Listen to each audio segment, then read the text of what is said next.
Hello everyone. कभी सोचा है कि आज जो हमारा देश फूड सिक्योरिटी की बातें करता है, कभी उसको वैल्यू चेन, वैल्यू प्रोपोजिशंस और फार्म इंप्रूवमेंट्स की बातें भी की जा सकती हैं, फार्म प्रोस्पेरिटी की बातें भी की जा सकती है। एक रिपोर्ट आई है by the global consultancy firm McKinsey, जो इस बारे में बात करती है कैसे हमारा एग्रीकल्चर जो आज $600 बिलियन के आसपास प्रोड्यूस करता है आउटपुट, वो बढ़ करके एग्रेसिवली बढ़ करके 1.4 ट्रिलियन तक जा सकता है बाय 2035 एंड बाय 2047 अगर हम लोग ठीक ठाक काम करते रहे तो $3 ट्रिलियन से ज्यादा इंडिया अपने एग्रीकल्चर से कमा सकता है, एग्रीकल्चर आउटपुट से कमा सकता है।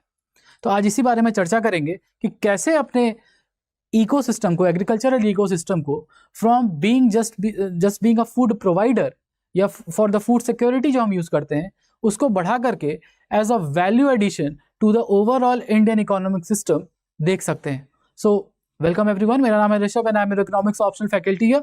आज का हमारा टॉपिक रहेगा Indian agricultural boom if we do our things right, if we play our cards right, from $600 billion to 1.4 trillion by 2035। 2035 तक आपका एग्रीकल्चर बूम रहेगा। बाय 2047 मतलब 100 साल जब आज़ादी के होंगे तब तक 3 ट्रिलियन से ज़्यादा हमारी एग्रीकल्चर आउटपुट रहेगी। इसी बात को आगे समझते हैं कि ये कब हो सकता है। So there are actually two scenarios that this report is talking about. एक है हमारा बेस केस और एक है हमारा एग्रेसिव केस, यानी जिस रफ्तार पे हम लोग चल रहे हैं अभी, अगर उस पे भी चलते रहे, स्ट्रक्चरल चेंजेस तो आ ही रहे हैं बहुत सारे गवर्नमेंट स्कीम्स के थ्रू, अगर उस रफ्तार पे भी चले तो भी एग्रीकल्चर 1 ट्रिलियन तक पहुंच जाएगा। बट अगर if we play our cards right, if we do structural changes in the agricultural system, हम बेहतर इंस्टीट्यूशंस बनाते हैं, हम अपने एग्रीकल्चर का मॉनसून डिपेंडेंस कम कर पाते हैं, वो एग्रीकल्चर को इंश्योरेंस प्रोवाइड कर पाते हैं और मैसिव रिफॉर्मिस्ट चेंजेस ले आ पाते हैं एग्रीकल्चर में, तो उस केस को कहा गया है the aggressive case. So if we do things right, तो ये अग्रेसिव केस हमें 1.4 ट्रिलियन डॉलर के मार्क तक ले जा सकता है, सिर्फ और सिर्फ एग्रीकल्चर आउटपुट में, बाकी तो बाहर की बात है। यानी जीडीपी में आज जो एग्रीकल्चर का परसेंटेज है 16 to 19% depending upon the produce and other sectors, obviously वो बढ़ सकता है, उसकी वैल्यू बढ़ सकती है। और एग्रीकल्चर जो कि किसी भी देश की इकोनॉमी का बैकबोन होता है, अगर वो सीधा हो गया, वो अच्छे से परफॉर्म कर गया, तो आपको किसी के सामने झुक के रहने की भी जरूरत नहीं पड़ेगी फिर, because you are just food से, आप सिर्फ फूड सिक्योर नहीं है, अब आपका एग्रीकल्चर ग्लोबल सप्लाई चेन का एक मेजर सप्लायर है कि बिना इंडिया के एग्रीकल्चर के या बिना इंडिया के फूड प्रोडक्शन के या बिना इंडिया के कैश क्रॉप प्रोडक्शन के दुनिया की कई सारी इंडस्ट्रीज काम नहीं कर पाएंगी। सो जैसे ही आपका एग्रीकल्चर ठीक होता है, द बैकबोन आपकी ठीक होती है, तो आप अपने आप सीधे खड़े होने लगते हैं, आपकी इकोनॉमी अपने आप ठीक होने लगती है। ठीक है, तो let's talk about this aggressive case, जिसके बारे में हमें आगे बात करनी है। साथ ही साथ हम देखते हैं कि अगर हम लोग सही सही काम किए तो by 2047 around $3.1 trillion worth of output will be produce just by agriculture. 4 trillion की जीडीपी है ना हमारी, थोड़ी ज्यादा उससे, उसमें से भी अगर कायदे से करोगे तो 3 ट्रिलियन हमारी, सिर्फ 3 ट्रिलियन से ज्यादा सिर्फ एग्रीकल्चर से आएगा GDP number. Okay, so let's talk about this crucial point कि कैसे हम क्रॉप्स उगाएं, क्या करें कि हमारा क्रॉप्स सिर्फ फूड सिक्योरिटी के काम ना आए, बल्कि वैल्यू एडिशन, वैल्यू क्रिएशन में भी काम आए, जैसे प्रोसेस्ड फूड, जैसे more tilt towards the horticulture, more tilt towards our Shri Anna जिसको हम लोग मिलेट्स बोलते हैं। ठीक है, and doing more organic and agro climatic favourable farming. आज हमारी फार्मिंग पूरी तरह से एमएसपी बेस्ड हो गई, कैसे उससे आगे बढ़े हम लोग ताकि हमारे फार्मर्स की भी इनकम बढ़े और देश का भी उत्थान होता रहे। तो आज हम लोग यही सब सीखेंगे और इसी डिटेल्स में जाने की कोशिश करेंगे। थोड़ा आपके लिए भी समझदारी होगी, हमारे लिए भी होगी। और अगर पढ़ाई लिखाई की बात करें तो अगर करंट सिनेरियो में देखा जाए तो एग्रीकल्चर इज अराउंड 550 to 650, 680 तो 650 बिलियन डॉलर के आसपास करंटली एग्रीकल्चर यहीं पे घूमता रहता है। इसीलिए हम देखते हैं कि 16 to 18% और एक्चुअली 16 to 19% ऑफ जीडीपी, ठीक है, अपर लिमिट 19% गई है, तो अपर लिमिट का अगर देखें तो 19% इज ऑफ एग्रीकल्चर, ये हम बढ़ा सकते हैं। जैसे मैन्युफैक्चरिंग का 17% है, उसको हम लोग को 25 करना है। जो जैसे जैसे मैन्युफैक्चरिंग बढ़ेगी ना, अपने आप एग्रीकल्चर और इम्प्रूव होता जाएगा। आगे देखते हैं हम लोग वो बात। तो ग्रोथ क्या है? So we are growing at 5% yearly over the last 6 years. Year on year agriculture का ग्रोथ 5% के आसपास रहा है, 4 से 5% हम कहेंगे। ठीक है, एवरेज थोड़ा ज़्यादा इसलिए आपको दिखाई देता है 5%, क्योंकि कोविड ईयर्स में एग्रीकल्चर ने बहुत अच्छा परफॉर्म किया, and that's why Indian economy suffer नहीं की, बहुत ज़्यादा डुबकी नहीं लगाई, because of this robust resilience showed by the agriculture. अब हमें एग्रीकल्चर को पे बैक करने का टाइम है, अब वापस देने का टाइम है एग्रीकल्चर को, वहाँ इन्वेस्टमेंट्स बढ़ा के, टेक्नोलॉजी इन्फ्यूज़ करके। किधर जा रहे हैं हम लोग ये समझ के। इंडिया की स्ट्रेंथ क्या है वो देखो, number 1 in rice production, number 2 in sugar cane and wheat, और नंबर 5 इन मेज। अगर आप एलाइड सेक्टर्स की तरफ जाते हैं, एग्रीकल्चर के एलाइड सेक्टर की तरफ, तो today now India is the largest milk producing nation of the world, और उसके बावजूद पर कैपिटा मिल्क कंजम्पशन आज भी इंडिया में कम है। यानी हम मिल्क प्रोडक्शन तो ज़्यादा किए हैं, बट मिल्क अवेलेबिलिटी या milk consumption by the people is still low, because of obvious reason, क्योंकि लोगों के पास थोड़े पैसे कम है। ठीक है, and lowest production cost for rice and maize globally in India. अब इसको आप सरकारी सपोर्ट कहिए, with fertiliser subsidy, seed support, MSP. तो इन सब वजहों की वजह से हमारा प्रोडक्शन कॉस्ट भी बहुत कम है। यानी अगर हम अपने कार्ड सही खेलते हैं और ग्लोबल सप्लाई चेन में इंडिया के प्रोडक्टिविटी या इंडिया के क्रॉप प्रोडक्शन को लेके जाते हैं, तो अपने आप हम मार्केट कैप्चर कर सकते हैं, वो global market, because our production cost is low, so cost will be lower. अगर कॉस्ट ऑफ प्रोडक्शन कम है, कॉस्ट इनपुट कॉस्ट कम है, तो फैक्ट्रीज, इंडस्ट्रीज या देश और जो देश है वो क्या चाहेंगे, इंडिया से खरीदना चाहेंगे रॉ मटेरियल्स। तो पहले तो हम खेल सकते हैं रॉ मटेरियल के ऊपर। ठीक है, so currently we are at this. अब हमें आगे बढ़ना है तो हमें क्या करना होगा, some aggressive manoeuvring so that our agriculture can improve. ठीक है, तो ये 5 सुपर पावर्स है जो ग्रोथ बढ़ाएगा। These 5 super powers will drive growth in the country. पहला क्या है, we have huge consumer base, and with the rising middle class, जिसके ऊपर हम लोग वीडियो देख किए हुए हैं एक बार, इंडिया का मिडिल क्लास सबसे ज्यादा तेजी से बढ़ रहा है। ठीक है, सबसे ज्यादा तेजी से बढ़ रहा है। Around 1 billion people will be in middle class by 2040। तो अगर हम लोग यहाँ तक हैं, यानी मिडिल क्लास का कंजम्पशन डिमांड बढ़ता है। अब आप मैगी खा रहे हो, फल खा रहे हो, फ्रूट्स खा रहे हो, ड्राई फ्रूट्स खा रहे हो, आपकी कंजम्पशन जैसे जैसे आपकी इनकम बढ़ती है वो बढ़ता है। ठीक है, ओके।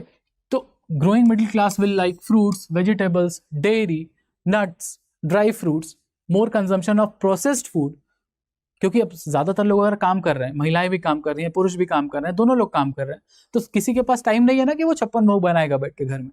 ठीक है, तो आप क्या करेंगे, आप प्रोसेस्ड फूड लेंगे, जैसे आप म्यूसली खाएंगे जिसमें कई सारे नट्स मिक्स होंगे, ड्राई फ्रूट्स मिक्स होगा, कि आप जल्दी जल्दी खा सके और अपने काम पे जा सके। बट वो जो प्रोसेस्ड फूड है वो क्या होना चाहिए, उसकी न्यूट्रिशन वैल्यू हाई होनी चाहिए। ठीक, उसी तरह से हम देखते हैं the lower cost in the country. अब इंडिया में एग्रीकल्चर का कॉस्ट कम क्यों है, कि पहली चीज, our agriculture is competitive, government support मिलता है एग्रीकल्चर को, और साथ ही साथ availability of labour is high, so labour cost भी चीप है। तो cost of labour is cheap, that's why we have low cost of production in the agriculture. और एक बात, इंडिया की जो मीन एज है, वर्किंग एज, वो बहुत ज्यादा है, 29 ईयर्स है हमारी मीडियन एज, मीडियन एज हमारी 29 ईयर्स, यानी ज्यादातर पॉपुलेशन हमारी वर्किंग एज पॉपुलेशन है। और इस बात का फायदा हम उठा सकते हैं अपने एग्रीकल्चर को इंप्रूव करके, एग्रीकल्चर प्रोडक्टिविटी, लेबर प्रोडक्टिविटी को बढ़ा के। कॉस्ट ऑफ प्रोडक्शन कम है हमारे। ऑल्सो हम यहाँ देखते हैं कि there is feedstock power, यानी कि अलाइड सेक्टर जो है हमारा, अलाइड सेक्टर है एग्रीकल्चर का, उससे भी हम कमा सकते हैं। जैसे राइस है, वीट है, शुगर केन है, इसके जो वेस्ट मटेरियल है उससे हम इकोनॉमिक एक्टिविटी कर सकते हैं। जैसे शुगर केन से हम बायोफ्यूल बना सकते हैं, राइस है, राइस के हे से हम एक बेहतर फीड स्टॉक बना सकते हैं, जो आप अपने बोवाइंस को खिला सकते हैं, कैटल्स को खिला सकते हैं। ठीक है, उसी तरह हमको दिखाई देता है डिजिटल मैजिक। ये एक बहुत बड़ा पॉइंट है इंडिया में। इंडिया के पास दुनिया का सबसे ज्यादा बड़ा डिजिटल पब्लिक इंफ्रास्ट्रक्चर है, जिसका नाम है यूपीआई। इतना सीमलेस, इतना बड़ा transactional system, electronic transactional system दुनिया में किसी के पास नहीं है। And with the rising of innovative companies, जो हमारा 5th पॉइंट है, इंडिया में एग्रोटेक कंपनीज लगातार बढ़ रही हैं, एग्रोटेक स्टार्टअप्स लगातार बढ़ रहे हैं। क्यों? Because the digital public infrastructure, the penetration of mobile internet in the masses in the rural areas is quite high. उसके साथ साथ यूपीआई जिसमें कोई चार्जेस भी नहीं है, वो डिजिटाइजेशन के साथ साथ फॉर्मलाइजेशन इन इकोनॉमी बढ़ा रहा है, क्योंकि अब सबके पास एक फोन है जिससे वो पे कर सकते हैं। यानी आरबीआई या बैंकिंग सिस्टम के पास आपका डेटा है, they know about you, how you transact. UPI system का यूज करके अब यूनिफाइड पेमेंट सिस्टम के साथ साथ यूनिफाइड लेंडिंग इंटरफेस भी बनाया जा रहा है, so that lending can become easier for farmers, for small businesses etcetera. यानी टेक्नोलॉजी को लेवरेज करके इंडिया में और इंप्रूवमेंट लाने की कोशिश की जा रही है। And that's these are the 5 powerhouse of the Indian agricultural system. सही से टैप कर लिए तो ये हमारी ग्रोथ स्टोरी के मेजर कैटलिस्ट, मेजर ड्राइवर्स हो सकते हैं। बट क्या क्या अपॉर्चुनिटीज है हमारे पास, क्या क्या कर सकते हैं हम लोग? We can become bio building block. Bio economy का मतलब बायो डीजल, ठीक है, लाइक दैट। तो बायो इथेनॉल हुआ, बायो डीजल हुआ, यानी ग्रीन फ्यूल का प्रोडक्शन, यानी सस्टेनेबल फ्यूल का प्रोडक्शन, यानी जो हॉट टॉपिक है इस समय दुनिया भर में, सस्टेनेबल डेवलपमेंट, उसमें इंडिया सबसे आगे निकल सकता है। सोच के देखो, bio economy was only $10 billion in 2014 and it has rose to $165 billion by 2024। कितना बड़ा पोटेंशियल है ये तुम सोच के देखो। 16 टाइम्स बड़ी हो गई है, 16 टाइम्स बड़ी हो गई है इन लेस देन 10 ईयर्स ये इकोनॉमी। और सही से अगर काम किए और इंडिया का जो बायोफ्यूल पॉलिसी है उसको टैप कर पाए अगर फार्मर्स, उनमें अवेयरनेस बढ़ी, तो उसका फायदा उठा सकते हैं। ऑल्सो एग्री बायोलॉजिकल्स का मतलब है बायो पेस्टिसाइड, बायो फर्टिलाइजर, यानी eco friendly fertiliser, chemical fertiliser हटके इको फ्रेंडली फर्टिलाइजर्स का यूज करते हुए ईल्ड बूस्ट किया जा सकता है बाय अप टू 40%। सिर्फ अगर ये देख रहे हो, high yielding variety biological seeds use करना शुरू कर दिया ना फार्मर, तो भी 20% तक ईल्ड बढ़ जाएगी। इतनी बड़ी बात है ये। You just have to train the farmers, skill the farmers and make the seeds available, make these biofertilizers available to the farmers। तो नेचुरल फार्मिंग या परंपरागत कृषि विकास योजना जो है हमारी, वो भी फल फूल सकती है। और दुनिया के सप्लाई चेन में जहां पे अब वीगनिज्म बढ़ रहा है और साथ ही साथ ऑर्गेनिक फार्मिंग या ऑर्गेनिक क्रॉप्स का डिमांड बढ़ रहा है, उस तरफ भी जा सकते हैं। साथ ही साथ हम देखते हैं एग्रोकेमिकल्स, यानी ऐसे केमिकल्स जो एग्रीकल्चर की प्रोडक्टिविटी को बढ़ाने में हेल्प करते हैं without any detrimental effect on the soil quality. तो ये होते हैं हमारे एग्रो केमिकल्स। तो ये $10 बिलियन का मार्केट जो आज है, वो $30 बिलियन का मार्केट हो सकता है by 2047। We will have to tap that also, ताकि इंडिया का एग्रीकल्चर यील्ड को बढ़ाया जा सके। साथ ही साथ हम देखते हैं प्रोसेस्ड फूड। ये एक ऐसी जगह है जो यूपीएससी का फेवरेट टॉपिक है, बाकायदा लिखा हुआ है आपके उसमें सिलेबस में। तो प्रोसेस्ड फूड की जो हमारी $330 बिलियन की इंडस्ट्री है, ये ट्रिलियंस ऑफ डॉलर में जा सकती है। Sky is the limit. अगर हम अपने फार्मर्स को किसी तरह फैक्ट्रीज के साथ जोड़ पाए तो, यानी प्रोसेस्ड फूड या packaged food industry that will bring standardisation in the Indian agriculture system and make our products available for the world in the global supply chain। तो इंडिया का फार्मर जो आज सब्सिस्टेंस फार्मिंग कर रहा है, वो export oriented farming कर पाएगा। साथ ही साथ हम देखते हैं कि हम वहां पहुंचेंगे कैसे। प्रोडक्टिविटी बढ़ानी है तो better quality seeds, better technology and better tools, यानी फार्म मैकेनाइजेशन, टेक्नोलॉजी पावर, यानी ड्रोन्स का यूज करना है, एआई का यूज करना है, जैसे हम लोग स्वामित्व स्कीम के लिए कर रहे हैं। स्वामित्व स्कीम के लिए कर रहे हैं तो सरकार क्या करे, स्वामित्व स्कीम में बेहतर लैंड रिकॉर्ड्स लेके आ रही है। इंडिया में एक बहुत बड़ी प्रॉब्लम है लैंड रिकॉर्ड्स की। अब ब्रिटिश सिस्टम था परमानेंट सेटलमेंट, उसमें जमींदार को बना दिए ओनर, तो सबकी लैंड रिकॉर्ड्स थोड़ी है, लैंड डीड्स तो है नहीं। तो स्वामित्व स्कीम इसको दूर करने की कोशिश कर रही है। कैसे कर रही है? एआई का यूज करके, ड्रोन्स का यूज करके। अब तो फार्मर्स भी ड्रोन्स का यूज करके फार्मिंग करना शुरू किए। ऑल्दो ड्रिप फार्मिंग और ये सब जो टेक्नोलॉजी है ज्यादा बेहतर है ड्रोन टेक्नोलॉजी से, बट स्टिल ठीक है। तो इससे प्रोडक्टिविटी बढ़ी है और टाइम कम लगता है फार्मिंग भी, ठीक है, थोड़ा इजी हुआ है फार्मिंग। साथ ही साथ हम देखते हैं डिजिटल मार्केट्स को बनाना है फार्मर्स को बायर से कनेक्ट करने के लिए। इसके लिए एक बहुत अच्छी स्कीम है सरकार की, जिसको हम बोलते हैं e-NAM, electronic national agriculture market. यानी भारत में जितने भी किसान मंडी हैं उनको डिजिटली आप एक प्लेटफॉर्म पे ले आ रहे हैं, एक पोर्टल पे ले आ रहे हैं। अब जिससे बिहार का किसान है, जैसे मान लो वो अपने बिहार में बेचने जाता है तो उसको कम प्राइस मिल रहा है। यही बिहार का किसान अगर मान लो गुजरात में अपना प्रोड्यूस बेचता है तो उसको ज्यादा प्राइस मिलेगा, यानी इस बिहार के फार्मर की इनकम बढ़ेगी। So eNAM will provide better income sources for the farmers. Also government push तो है ही, एग्रीकल्चर इंफ्रा फंड है, वहाँ पे गवर्नमेंट अपना वो पुश देती है। बहुत सारी सब्सिडी स्कीम्स है सरकार की, साथ ही साथ स्कीम्स हैं जैसे पीएम किसान, जिसमें 11 करोड़ फार्मर्स को लगातार हर साल लगभग 2,000 रुपए, लगातार हर साल 6,000 रुपए दिए जाते हैं, डायरेक्ट बेनिफिट ट्रांसफर। इसी के साथ साथ उनके क्वालिटी ऑफ लाइफ इंप्रूव करने के लिए आपका पीएम आवास योजना है। उसके साथ साथ आपको दिखाई देगा पीएम कृषि सिंचाई योजना, कि क्रॉप लॉस के टाइम में फार्मर्स के ऊपर बर्डन ना आए, इसलिए वहां पे कृषि सिंचाई योजना है। तो कई सारे ऐसे स्कीम अभी भी वर्क कर रहे हैं जो फार्मर प्रोडक्टिविटी को बढ़ाने का काम करते हैं। हमें गैप्स फिल करने हैं। गैप्स क्या है? More formalised credit in the system, यानी जैसे हमारा किसान क्रेडिट कार्ड है ना, किसान क्रेडिट कार्ड में 5 लाख रुपए तक का लोन आराम से मिल जाता है फार्मर को, based on their soil quality and there credit history. 5 lakh तक का लोन बजट में आया है, 3 लाख था, उसको बढ़ा के 5 लाख कर दिया गया।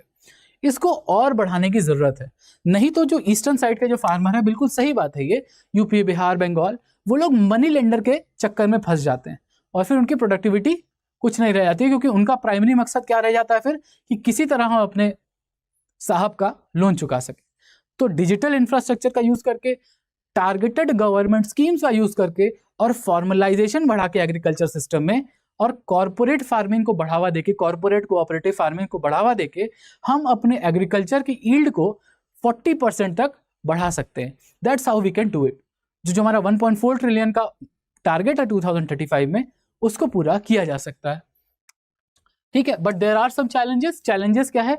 वो जो चले आ रहे हैं, ठीक है, क्योंकि 1990 रिफॉर्म्स भी हुए, उसमें भी एग्रीकल्चर रिफॉर्म्स नहीं हो पाए थे, चाहे वो फ्रेगमेंटेड फार्म्स हो, चाहे वो लो प्रोडक्टिविटी ऑफ एग्रीकल्चर। फ्रेगमेंटेड मतलब हर दूसरी जनरेशन की में आने के बाद जो लैंड साइज है वो छोटा होता जाता है, छोटा छोटा छोटा छोटा, प्रोडक्टिविटी अपने आप हैम्पर होती है। The lower productivity in the country as far as agriculture is concern. There is uneven growth. Uneven growth क्यों है? क्योंकि देखो, जो हमारा फॉर्मलाइज्ड क्रेडिट सिस्टम है, उसमें जो समृद्ध फार्मर्स हैं या जो समृद्ध रीजन्स है, जैसे साउथ है, जैसे वेस्ट है, वहां आपको ज्यादा फॉर्मलाइज लोन दिखाई देंगे, और ईस्टर्न रीजन जो है इंडिया का, जैसे यूपी, बिहार, बंगाल, ओडिशा, यहाँ आपको कम फॉर्मलाइज लोन दिखाई देंगे।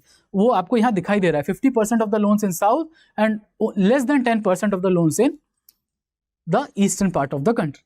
इसके साथ साथ बहुत सारे रिस्क हैं, ट्रेड इश्यूज है, प्राइस स्विंग्स है, सप्लाई चेन हिकअप्स है, साथ ही साथ लैंड रिफॉर्म्स की प्रॉब्लम है, और फार्मर्स के बीच हमारे अवेयरनेस, एजुकेशन और स्किलिंग की भी प्रॉब्लम है। So that is also a problem. ठीक है, so call to action is the future is now. If we do some fundamental shifts, ठीक है, तो हम अपना 1.4 ट्रिलियन डॉलर का टारगेट प्राप्त कर सकते हैं 2035 में। और हम लोग क्या कर सकते हैं? वोकल फॉर लोकल हो सकते हैं। ठीक है, लोकल फार्मर से बाय फ्रेश, बाय इंडियन, यहाँ तक जा सकते हैं। फूड प्रोसेसिंग में जो इंडियन फार्मर्स हैं, उनके प्रोडक्ट्स को बढ़ावा दिया जा सकता है। ठीक है, लोकल फैक्ट्रीज, छोटी फैक्ट्रीज, कॉटेज इंडस्ट्री, एमएसएमईज को बढ़ावा दिया जा सकता है। साथ ही साथ टेक्नोलॉजी और सस्टेनेबिलिटी की अवेयरनेस इंडियन फार्मिंग सिस्टम में बढ़ाई जा सकती है। So this is all we can do. और ये है हमारा आज का overall discussion about how we can improve the yields and the productivity in farming, so that हम 1.4 ट्रिलियन डॉलर तक जा सके अपने फार्मिंग को लेके, एग्रीकल्चर को लेके बाय 2035। सो कोई क्वेरी है? Thank you everyone for joining. अगर कोई क्वेरी है तो do write in the comment, share this, like this. We will meet again soon. Bye bye.